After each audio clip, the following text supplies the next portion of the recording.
All right, I'm here with Pex, and those of us who are SWG players may fondly remember you as the event support that you used to do for us in the game. Yeah. So where did that start for the live events? The idea for it started before I even got hired, because I was hired on right around the launch of Galaxies, specifically to do that, to do the in-game events and also do some offline stuff and help with the holiday content.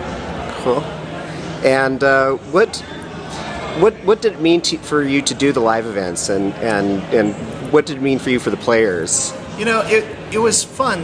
For the players, it typically was something that they'd never seen before, and they might not do again, or at least not that exact thing again. So for them to have Darth Vader come down and congratulate them on defeating the rebels, or have Darth Vader come down and try to destroy them because they are rebels, was something, you know, very different. And in an MMO, anything out of the ordinary is extraordinary, whether it's a glitch or whether it's on purpose, or whether it's Vader or Luke or Han Solo, you know, coming down. And do you think it meant that much more because it was Star Wars?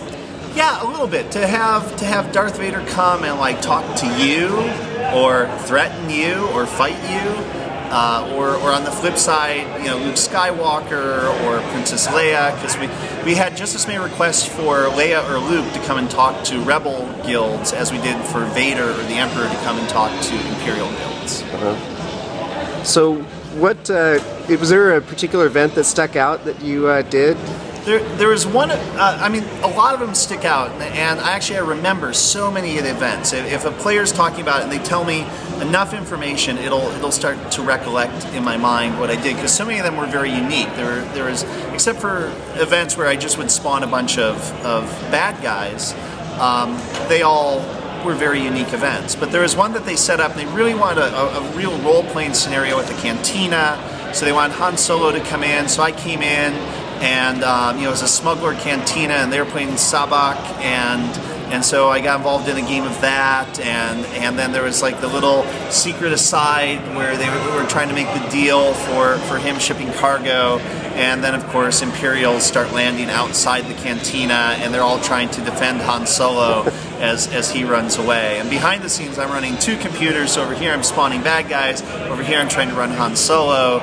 You know, just lay down cover fire, and I'll get to safety. And you know, he runs off that way while I'm running the event and trying to take screenshots. What is something behind the scenes that the players never knew that you had to do?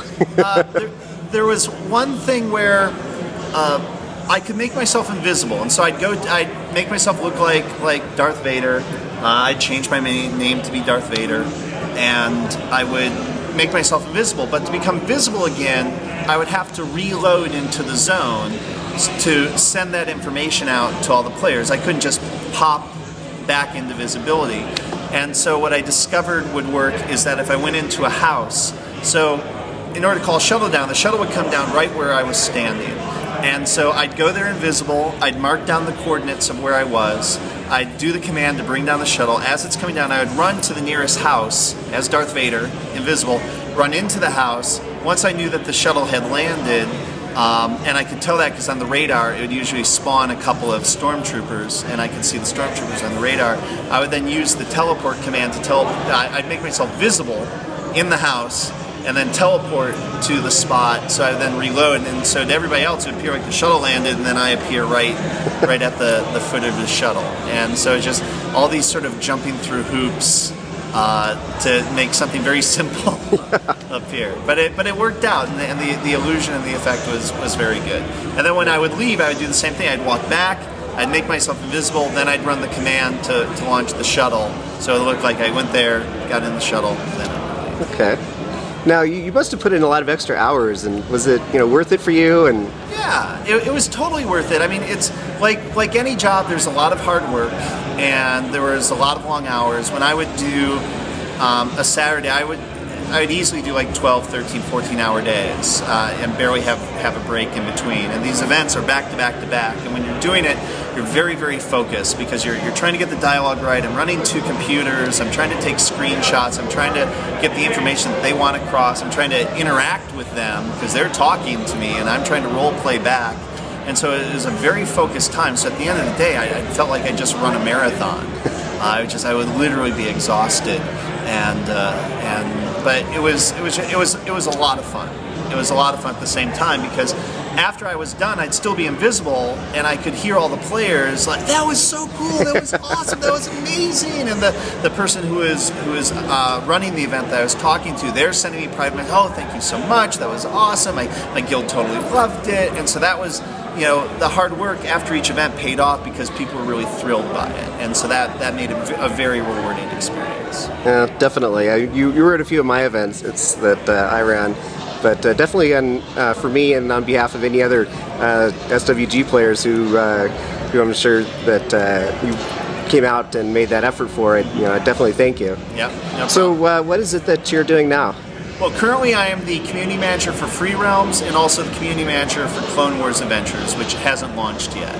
And so for Free Realms, I do some of the same stuff. I do run in-game events, but not the type where players request a character to appear, but we have in-game parties, and we'll do in-game racing events. So hey, today everybody's going to meet at the racetrack, we're all going to go racing.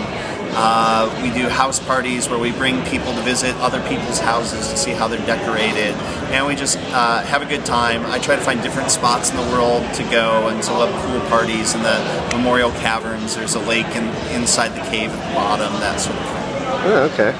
And then I guess Clone Wars, is that ramping up? You know what you're doing for that? Clone Wars is getting close to launch. We're still trying to figure out exactly what we're going to do as far as in-game event stuff for that goes, and we'll have to see. Okay. Well, I want to thank you for your time. You're welcome. And this is Scott, and I'm one of the backstage bloggers here at Fan Faire.